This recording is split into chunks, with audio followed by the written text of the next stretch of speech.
Yose menutup rapat soal asmaranya dengan Fahrul Razi yang kandas di tengah jalan. Padahal sesumbar rencana pernikahan pernah dicetus Fahrul dan Rina. Tapi sayang, rencana menikah pada Juli lalu di Tanah Suci hanyalah mimpi di siang bolong. Tak terwujud, malah Rina harus menanggung kecewa dan sakit. Kekecewaan tak membuat Rina memberontak. Justru Rina seakan mendapat hidayah dan terlihat makin religius, termasuk dalam penampilannya yang mengenakan hijab. Jadi aku bukan belajar tentang hijabnya, tapi aku belajar tentang Islamnya. Banyak cari tahu gitu. Banyak pertanyaan-pertanyaan yang muncul kan di benak itu.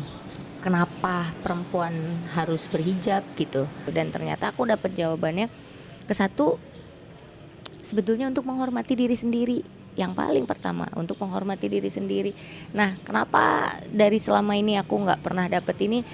Mungkin satu itu yang dinamain hidayah kali ya. Jadi selama ini padahal aku udah keinginan untuk berhijabnya itu udah sejak mungkin 2 tahun 3 tahun yang lalu udah ada keinginan untuk berhijab, udah ada niat untuk berhijab. Kalau aku sih ngerasa orang yang paling beruntung karena diberikan hidayah berkali-kali, tapi aku menolak hidayah itu berkali-kali juga gitu. Karena terlalu arogan, terlalu berpikir saya sudah berada di jalan yang benar gitu. Jadi terlalu arogan juga ya. Saya selama ini mengira kalau saya udah benar gitu, dan saya ngerasa yang penting baik, nggak perlu pakai hijab ya udahlah gitu.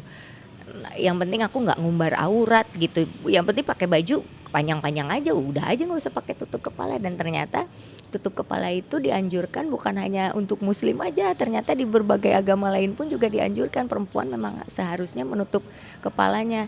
Bahkan kalau enggak mereka harus mencukur rambutnya gitu. Jadi di Al-Quran aja nggak ditulisin itu. Terus aku cari semua tentang di Al-Quran ayat-ayatnya apa yang mewajibkan dan kenapa gitu. Dan ternyata memang banyak ilmu-ilmu yang sangat masuk akal. Makanya akhirnya itu panggilan yang berkali-kali itu akhirnya aku penuhi gitu. Padahal sebenarnya dapat hidayahnya sebetulnya udah dari sejak lama, tapi aku tolak gitu. Aku bilang gini, keinginan ini tuh tiba-tiba aja karena aku nggak ada doktrin dari siapapun, nggak ada ngobrol sama siapa, nggak ada tiba-tiba aku ngelihat siapa terus pengen enggak, sama sekali enggak. Makanya kayak ini murni hidayah aja gitu, tanpa, karena sebelumnya udah mau tapi aku tolak, udah mau tapi aku tolak gitu.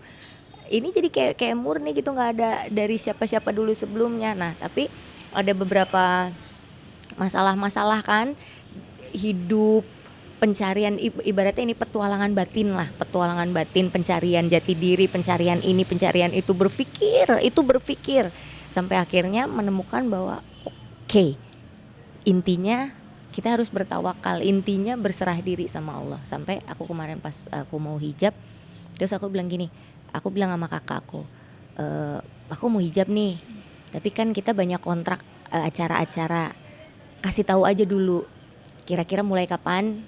Pokoknya saya secepatnya mau berhijab gitu, kasih tahu. Jadi maksudnya untuk mempersiapkan orang-orang juga, karena kan aku kerjanya melibatkan banyak orang kan. Takutnya kalau pakai tiba-tiba ada yang kaget, ada yang mereka jadi bingung atau gimana gitu. Jadi akhirnya ya udah kasih tahu aja dulu sama mereka gitu.